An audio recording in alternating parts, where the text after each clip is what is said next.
Extreme silence.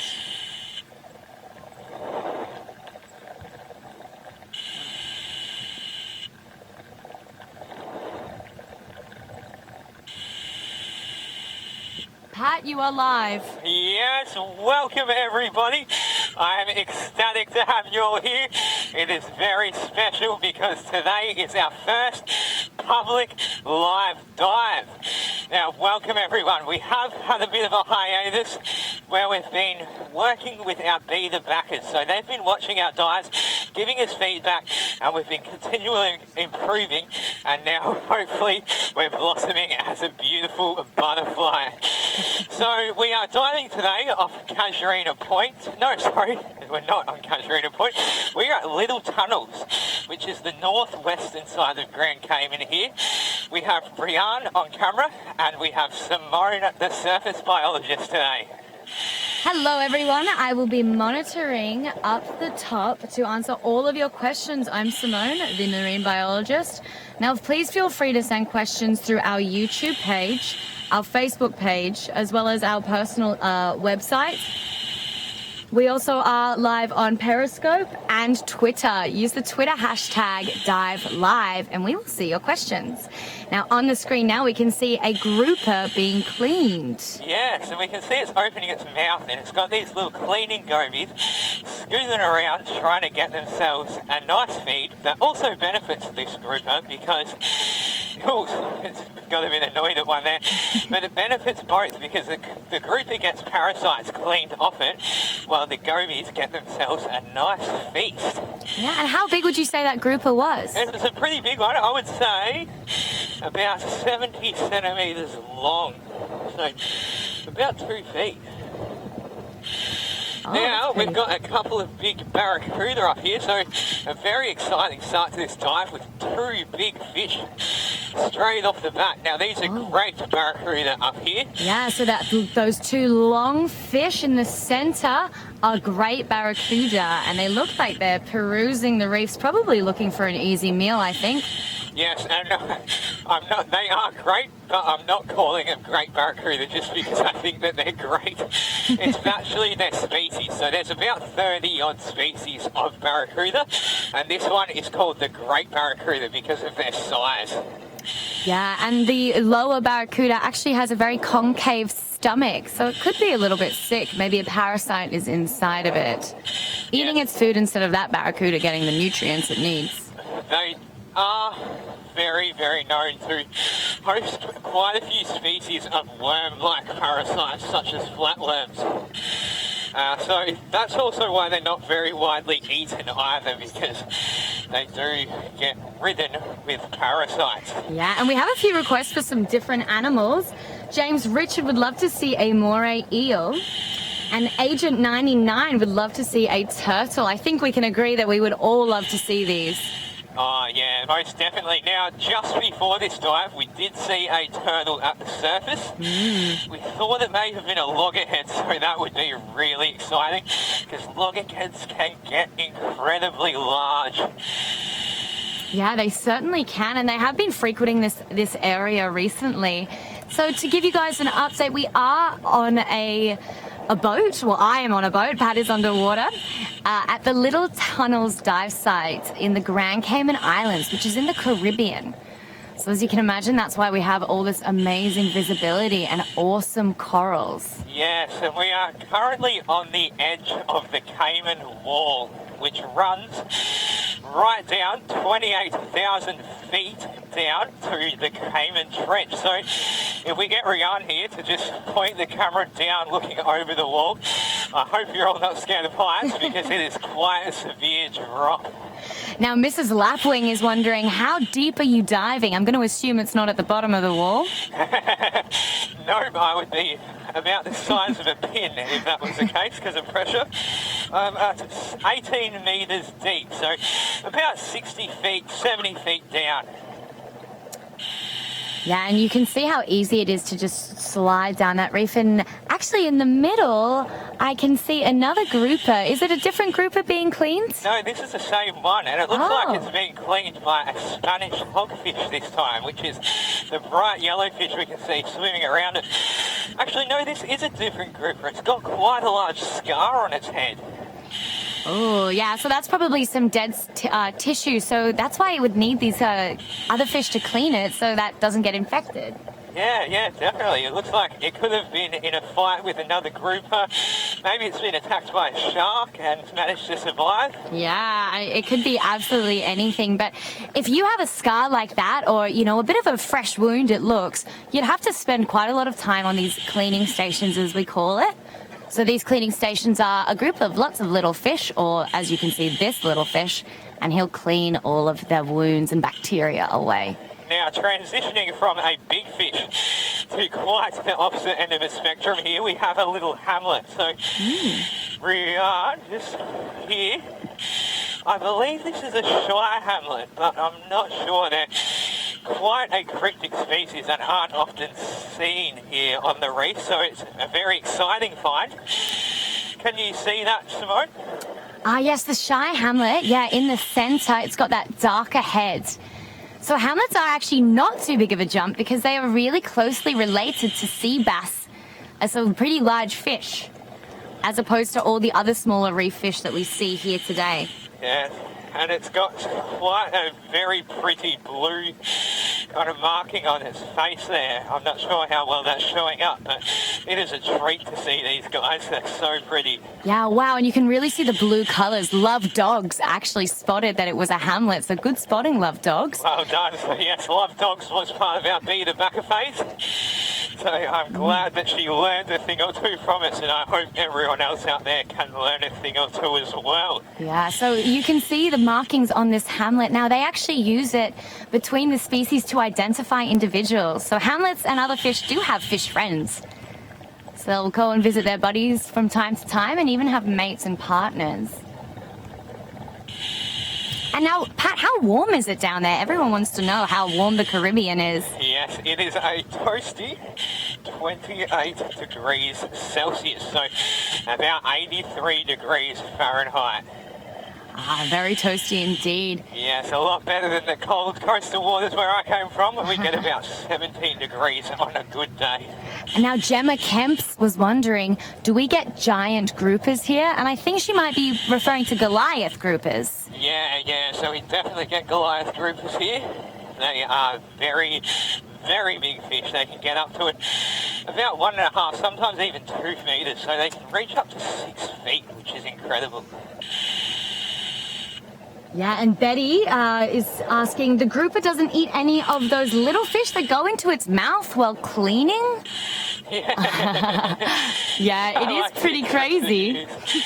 Yes, no, they definitely don't. So, when fish get cleaned by other fish, we say that is this a symbiotic relationship? More specifically, mutualism. So mutualism is when both species benefit from this association. So, with the example of the grouper being cleaned, the little fish are scouring its body, picking up all the parasites. So this really benefits the grouper. So they don't want to eat the fish for doing something that benefits them. And the little fish also are benefiting because they get a really, really easy feed. Yeah, they do. And they kind of, it's that protection of, you know, my big brother's not going to eat me if I clean him. So it's a pretty good deal. And Ravinda was wondering if we get some stingrays here. Yes, we most certainly do. There is quite a large sand patch right to the left of me now. So we'll go actually have a look over there because there is known to be stingrays and eagle rays here. And they tend to hang out over the sand patches because they have the mouths on the underside of them. They can just sift through and scent through the sand and eat any small crustaceans or mollusks or anything else living in amongst it. Yeah, they like to chomp. They have really strong jaws. It's quite surprising. A lot of the fish on the reef, they look like they have tiny little mouths, but they can crush into snail shells and crustacean shells really, really easily. Yeah, some of the power behind jaws on this reef are really incredible, particularly the parrotfish, who can literally bite through rock despite being relatively small. Yeah, you can see we're just swimming over a ridge of beautiful gorgonian corals. Sometimes I say gorgonzola because I get confused, but it is gorgonian corals. And they kind of look like fans just swaying in the currents. Now, is there a current down there, Pat? There is a slight one. As you can see, this gorgonian here is kind of swaying about, not violently, but it has got a bit of a push to it. So there is a bit of a current, but nothing unmanageable. And that's why we love diving here in Grand Cayman, because the conditions, even when they're bad, are still pretty good. Yeah, they are really wonderful. We want to be able to dive and show you all these reefs every day of the year. We have a hogfish down here. Ah, yes, the hogfish is the black-faced fish swimming in front now. Wow. So this hogfish hunt's actually similar to the stingray. It'll sift through the sand and try and find little things burrowing in or lurking about, and it has this shovel-like bottom jaw that it uses to scoop. Oh, hopefully it's going to do this. Oh, I think we spooked it. So they use it to scoop up the sand, and then if you watch them when they're feeding, they'll actually shoot a whole heap of sand back out through their gills. So they're filtering out anything that they don't want, which is mostly the sand. Yeah, and you can see he has a big nick in his tail there, so something definitely gave him a run for his money, I think. And you can see he's looking down at the sand now. Fish have amazing ability to sense heartbeats and movement under sand. He might not really be using his eyes as much as he's using all the other senses that fish have. I think he might be going in for a feed. Oh, he's tempting and taunting us. And they are called hogfish because they do sift through sand, similar to how pigs look for truffles through the dirt. They look very similar, and they've got a bit of a snout face. Now, this one is an initial phase. So, initial phase means that they are smaller and not quite mature yet, or they are mature but they're females, whereas a terminal phase male with a big dominant male, and they actually metamorphosize and change colours. So they look quite different when they reach their terminal phase. Yeah, and Colleen was wondering, what are the red branch type corals? Oh, we've got him feeding there. Here we go. Yeah, have a look at that. So Colleen, the red branch type corals are probably sponges, actually.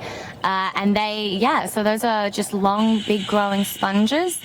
The duller beige corals are gorgonians. So there's a gorgonian there. All right, so we have a pair of ocean triggerfish. Oh. Stuff here. Let's see if we can get a nice look at them, because these are beautiful creatures. I would love to. So ocean triggerfish are some of the biggest triggerfish that we get in these parts. Yeah, so they actually resemble small sunfish. Yeah, so you'll see the fish swimming with its top fin and its bottom fin, kind of like it's flapping around. That is the ocean triggerfish. And how big would you say that is? Because it is quite a large fish. Yeah, I would say it's about 60 centimetres long.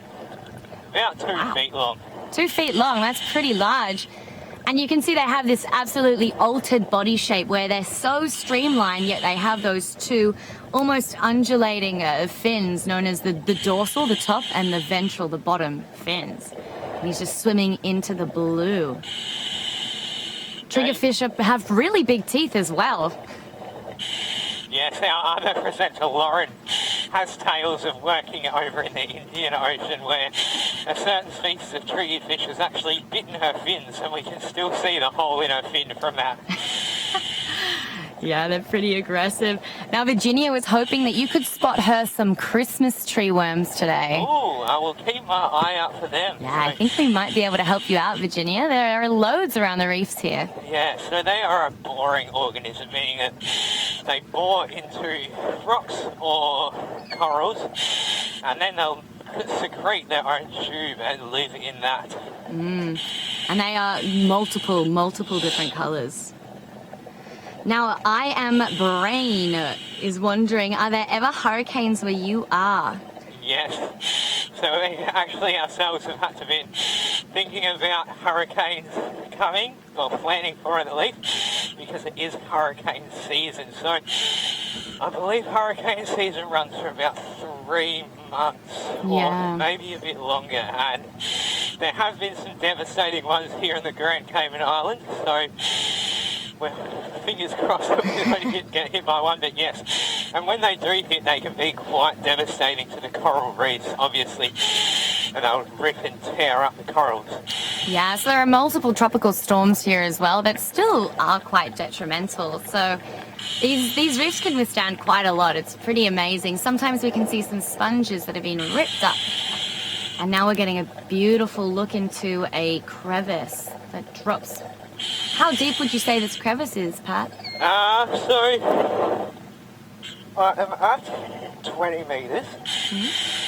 And Rian is underneath me at about 23 metres, so it's about 3 metres deep. Wow, and you can imagine this is an amazing hiding spot for absolutely any type of animal, so who knows what we're going to see in here. Yeah, it always pays to check the more cryptic and unseen places underwater, because that's generally where the cooler animals will hide out. Yeah. Now, Ludmilla is wondering, what are the little blue fish that keep popping up everywhere? Oh, blue chromis. So there should be one right where you're looking now. There is a blue chromis. So that's spelled blue, C-H-R-O-M-I-S. Yeah, there are loads of them on this reef. They actually eat plankton that floats by them. So sometimes they come high up on the reef, just eating food out of the water column.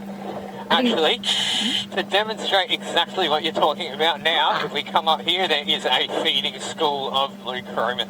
Oh, wonderful. You can see them there. Yeah. In front of us. Oh, wow, yeah, there are lots of these little blue fish. And so you can imagine how great it is for food to rain from the sky for these guys. So the more plankton in the water, the higher they come up to just really utilize everything that's coming at them. And you can see the stark contrast. They just stick out of the reef. Now, Pat, what is it? Let's be good dive buddies. What's your air at? Okay, I am at 100 bar. So awesome. I have gone through my air quite quickly. I do apologise. But we are diving a bit deeper today. Yeah, we certainly are. It's not about the length of the dive, it's about the quality of the dive, and I think it's been pretty good so far. Yeah, definitely. This is a beautiful, beautiful dive spot. Now, Rian is pointed out something. Possibly all of these garden eels that we can see. So there are these long, thin, black things on the screen that are going up and down. That isn't a plant, that is actually an eel. Yes. Lots of individual eels. The garden eel, called so because when you see them out like this, they actually look like a bit of a garden with a lot of plants sticking out. And Olinda, to answer your question, are there any sunfish? Well, sunfish are quite nomadic, so they can pop up kind of anywhere. They are not commonly seen here. But I do hope one day one accidentally wanders down this island. I'd be very, very happy. And it looks like we're approaching a coral outcrop. So you can see there's lots of sand everywhere and one big coral bombing. And yeah, so these are quite productive. These lone ones that sit in the sand, they're kind of like a refuge for a lot of different species to hang out. So there are lots of big snapper, both looks like schoolmaster snapper as well as possibly dog snapper, and lots of these tiny bright purple and yellow fish known as fairy basslets. They're very gorgeous. The contrast of the silver snappers and the bright popsicle fish, as some people call it. It's glorious. Now, how big would you say most of these silver snappers are, which I believe are the dog snappers? Yes, I reckon these are dog snappers, and they're, I would say 50 or 60 centimetres. Yeah, so 2 foot. That's pretty big. I mean, you can imagine trying to wrangle one of those. The fishing here is very popular for these snappers for that exact reason. Yeah, and we can see that they've got quite a distinct line running around the pectoral side of their body from the front to the back, and that is a lateral line, which is a sensory structure, and it's lots of little holes, so pores, with little tiny hairs in them. And these hairs are extremely sensitive and can sense changes in water movement. So what this does is it acts as like an extra sense for these fish, so they can feel what's going on in the water as well as see. And Kalina was wondering, after seeing these pretty big fish, what is the biggest fish on the reef? Now, I think Pat and I have seen some very large Goliath gropers. Were there any larger fish that you normally see on the reefs? Some of the mutton snapper we get pretty big, but I don't think much can compare to the Goliath groper. Or grouper, sorry. Yes, in Australia we do say groper, but it is grouper in these parts of the world. That doesn't mean there aren't other larger pelagic or ocean-dwelling fish that do cruise by. But most of the reef fish will be the larger groupers. I mean, sharks, although being made up of cartilage, are still fish. So I think the nurse shark would actually be the biggest now that I think about it. Yeah. Definitely would be the biggest. I mean, nurse sharks around here can get around 2.5 meters or about 10 foot. So that's pretty long. If you think about it. And despite their size, they're very gentle creatures, and we love having an encounter with them. Oh, definitely. And now we're coming to the top of this coral bombing, where we can see those blue chromis we were chatting about, as well as a blue tang in the very center there. So it kind of has a deep blue and then fades into a lighter blue color. That's a blue tang. And he's probably swimming around, picking things up off the reef. Now, blue tang are a part of the surgeonfish, called surgeonfish because you can see it's got a white spike to the backside of its tail. Now, this is a defensive structure that is actually as sharp as a surgeon's scalpel, and it doesn't sit evenly in the back, so it kind of will poke out to one side as it moves its tail. So when it strikes something, it strikes at a 90-degree angle and kind of gets stuck rather than just hitting it side on and coming back out. So it's an extra formidable defense for them. Yeah, you can imagine nothing would also want to attack this fish from behind because it knows that it has these razor blades on its bottom. And as we pan over the sand area, we can see that there is another coral outcrop. This outcrop has so much gorgonian growing on the edge. Now, the gorgonian is that coral that's branching over. Oh, and a mutton snapper coming very close. Now, that is a mutton snapper, we can tell, because it has that black dot on the back. Yeah, so this is another species of snapper. There's actually quite a few species of snapper in this little area. It's actually a really beautiful dive spot. Yeah, I think it's an area that is a bit less visited as well, so a lot of these fish and reefs are quite untouched. And you can see these corals, these gorgonians, take absolute years to grow. And the size of them just is a testament to how long coral reefs takes to form. How big would one of the largest gorgonians on this reef to you, Pat, is? Now, that current that we were talking about earlier, I'm not sure whether it's picked up. I've only just started noticing it, but it is really pulling us along now. Yeah, so current or drift dives can be a bit of fun when you're not swimming against them. When you are swimming against them, it's kind of like swimming against a jet of water, so you don't get very far. And one more depth and air check. Everyone's really interested in where you are in the water. So I am now at 15.8 metres, so about 16 metres deep, which would be about 60 feet, a little less than 60 feet down. And my air is at 80 bar. Oh, beautiful. Good counting there. I saw that. So we've still got quite a while with Pat down here, which is really lucky. So don't be afraid to send in the questions about what we're seeing on the screen. Yeah, so just here we've got a small school of horse-eyed jacks. Now these guys are usually not deterred by our presence, so we'll try and get a closer look at them.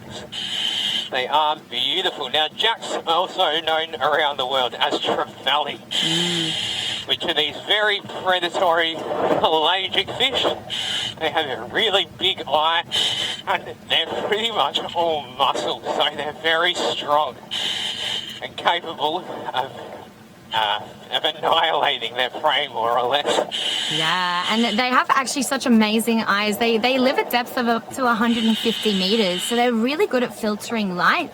That makes them see really well in the dark, so they can still hunt in pitch black waters. Yeah, and this is because of a reflective layer in their eye. So once light hits their eye, it's reflected back again. So they're essentially doubling the amount of available light they have. Yeah, and they also have an eyelid, sort of like an eyelid that's constantly over their eye, and that helps filter in certain lights as well.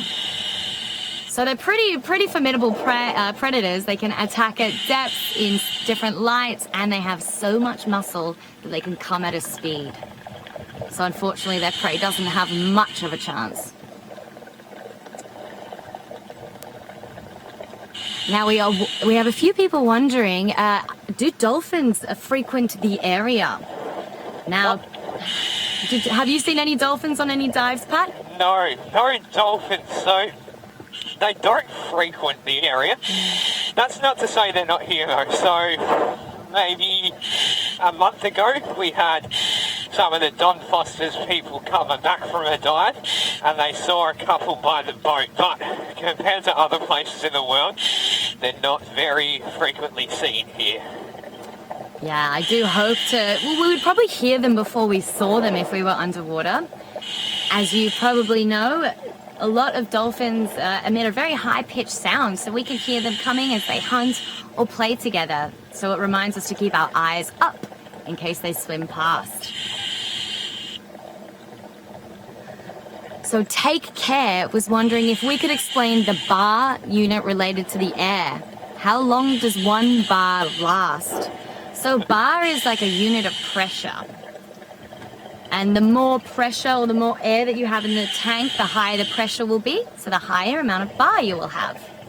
So Pat, how much bar did you start with at the beginning of the dive? So I started with just under 200 bar, and I am now on 50 bar, which means I'm going to have to go up and do my safety stop, which also means I have to unfortunately end the dive.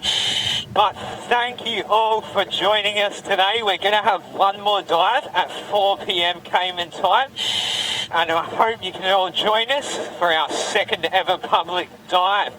Thank you all again. It's been an awesome dive, and we've got so many more coming your way. We're all really excited. Thank you, Simone. Thank you, Rian. Thank you, everybody.